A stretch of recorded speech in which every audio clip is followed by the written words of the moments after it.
समर्थ के हाथ अदिति के कमर पर उसे सहला रहा था, जिसकी वजह से अदिति को अपने पेट में हजारों तितलियां उड़ती हुई महसूस हो रही थी। समर्थ अदिति के निचले होठों को बहुत ही प्यार से सक्कर रहा था, वही अदिति वो अपनी आंखें बंद किए हुई समर्थ के किस को महसूस कर रही थी।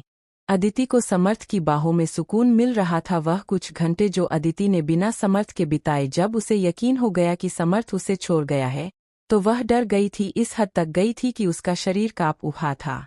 एक लॉन्ग पैशनेट किस के बाद समर्थ अदिति से अलग होता है और अदिति को देखने लगता है, जो आंखें बंद किए गहरी गहरी सांसें ले रही थी, जिसे अदिति का सीना ऊपर नीचे हो रहा था, जिसे देख समर्थ को अपने शरीर में गर्माहट महसूस हो रही थी। वो उसको उभारों को पकड़ना चाहता था, सहलाना चाहता था, उसे अपने मुंह में ले उसका स्वाद लेना चाहता था। समर्थ की निगाहें अभी भी अदिति के सीने पर थीं।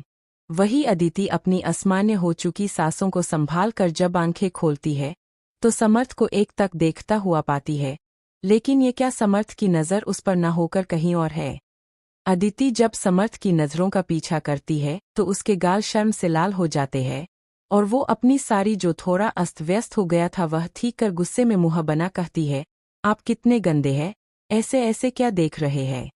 समर्थ जो अदिति के सीने का मैप अपनी आंखों से ही कर रहा था, वो अदिति की बात सुन होश में आता है और अदिति के लाल चेहरे को देख उसके मन में शरारत सोईती है और वो अदिति को अपने और करीब कर अपने हाथ अदिति के उभारों पर रख देता है और उसे हल्का सा प्रेस कर कहता है, परफेक्ट, मेरी हाथों में एकदम फिट है।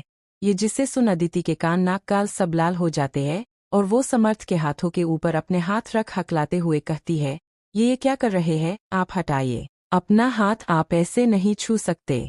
समर्थ अदिति के उभारों को इस बार थोड़ी जोर से प्रेस करता है, जिसे अदिति की आंख निकल जाती है और वो अपनी आंखें बंद कर लेती है। समर्थ अदिति के उभारों को सहलाते हुए कहता है, क्यों ना छू। वो अदिति के मुंह से एक बोल भी नहीं निकल रहे थे, क्योंकि समर्थ के हाथ लगातार उसके उभारों को और कमर को सहला रहे थे। अदिति हिम्मत करके कहती है, प्लीज ऐसे ना छुए, हमें अजीब सा लग रहा है। अदिति पर होते एक असर को देख समर्थ मुस्कुरा देता है और फिर अचानक से उसके हाथ रुक जाते हैं और वो अदिति को छोड़ देता है। अचानक से समर्थ के हाथों के स्पर्श को डर होता महसूस कर अदिति अपने आंखें खोल समर्थ को देखने लगती है, जिसे देख समर्थ अपनी एक आईब्रो उठा अदिति से कहता है, क्या तुमने कहा छोड़ दूं तो मैंने छोड़ दिया। समर्थ की बात पर अदिति अपनी नजरें नीचे कर लेती है और ठीक से अपनी जगह बैठ जाती है। समर्थ ड्राइवर और नकुल को कार में आने को कहता है और उनकी कार होटल के लिए निकल जाती है। समर्थ अदिति को अकेला छोड़ जा रहा था, क्योंकि वो कल घर जाने वाले थे और आज उसने अपने कुछ दोस्तों से मिलना था जो उसके कॉलेज दोस्तों। समर्थ रेडी हो रहा था जब पीछे खड़ी हो अदिति कहती है, जी वो आप जा रहे हैं तो हम अकेले यहाँ कैसे रहेंगे। समर्थ अदिति की बात सुन अपनी टाई ठीक करते हुए कहता है, मैं थोड़ी देर में आ जाऊंगा और हाँ, अगर कोई डोर नॉक करे तो ओपन मत करना, मेरे पास डोर की चाबी है, मैं खुद आ जाऊंगा। ओके कह समर्थ वहां से निकल जाता है। समर्थ के जाने के बाद अदिति अकेली हो गई थी। वो भी उसके साथ जाना चाहती थी, लेकिन वो जानती थी कि वो समर्थ के दोस्तों के सामने कितनी छोटा महसूस करेगी। उसके दोस्त जो यहाँ के थे वो पश्चिमी जिनका स्टैंडर्ड कहीं ऊपर था, उससे समर्थ कभी उससे किसी भी अपने दोस्त से मिलने में शर्म आएगी। वो उनकी जितनी पढ़ाई लिखी नहीं थी पहनती थी, शायद इसीलिए समर्थ उसे अपने साथ नहीं ले गया हो।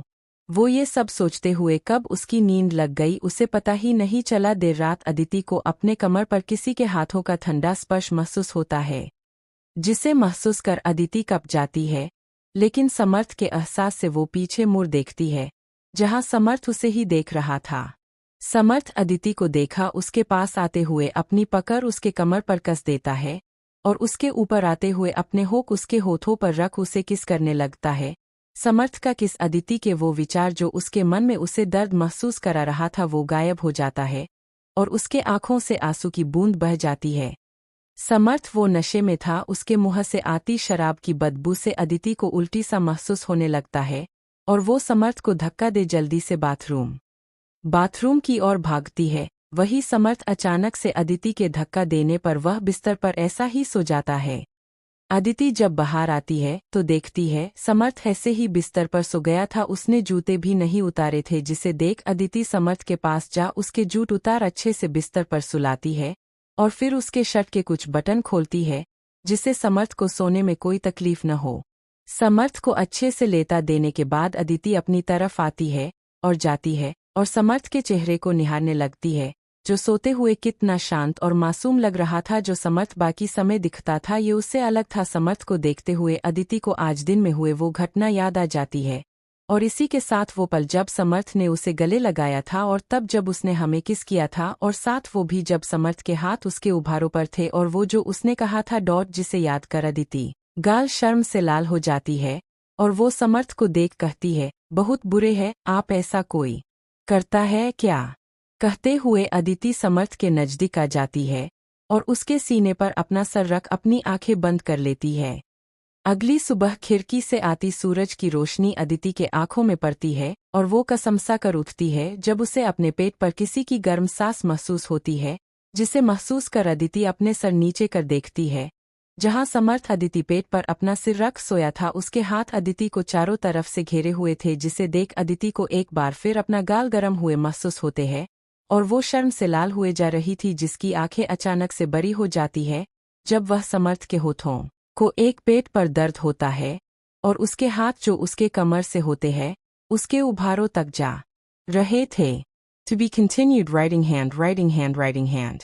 आगे का रोमांस अगले चैप्टर में। और आज का चैप्टर कैसा लगा कमेंट कर जरूर बताएं। लोग करना ना भूलें। Thank you. Folded hands folded hands folded hands.